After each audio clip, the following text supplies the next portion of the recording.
Donc avec Jérémy Venzi, mon associé, on a décidé de démarrer une entreprise de location de vélos à assistance électrique et de circuits accompagnés également à partir de ces vélos à assistance électrique. Donc nous avons démarré en 2014 le processus de création et l'entreprise a été immatriculée au mois de mai 2015. Donc mon parcours professionnel, il était industriel, j'étais responsable de production dans l'industrie, donc un milieu qui n'a rien à voir avec le tourisme ou l'activité commerciale, hein.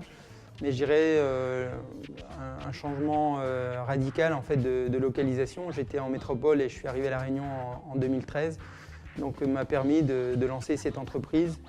On sentait l'intérêt des gens vers ce nouveau type de mode de déplacement. Et donc on a souhaité au départ donner l'accès au haut de l'île à un plus grand nombre de populations et de touristes en particulier.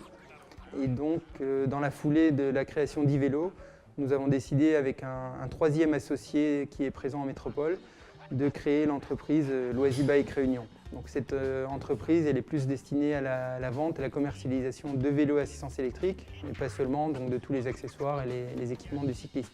Le plus difficile, on va dire, dans le parcours de la création, ça a été vraiment les relations avec les différents organismes bancaires. Parce que, bien sûr, pour un projet comme celui-ci, nos propres économies ne suffisaient pas et il a fallu qu'on s'oriente vers des banques. Et là, obtenir l'adhésion d'une banque, on se rend compte aujourd'hui que c'est quand même un peu problématique. Voilà. Donc c'est énormément une histoire de personnes finalement. Sur le long terme, je me vois toujours en développement. On est aujourd'hui toujours en ramp-up au niveau du parc de vélos disponibles. On étend la gamme de propositions pour la clientèle et on a encore beaucoup de choses à faire au niveau par exemple des circuits accompagnés. Il reste beaucoup à faire, à développer dans cette partie du projet. Donc c'est un avenir très riche, on va dire, hein, en termes de possibilités de développement.